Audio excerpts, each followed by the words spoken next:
Iran, America, Israel యుద్ధంపై కీలక పరిణామం చోటు చేసుకుంది.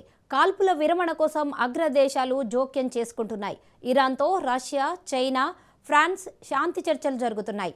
దౌత్యపరంగా సంప్రదింపులు కొనసాగుతున్నాయని ఇరాన్ వెల్లడించింది. కాల్పుల విరమణకు ఇరాన్ షరతులు విధించింది. ఇకపై దాడులు చేయవద్దని ఇరాన్ షరతు పెట్టింది.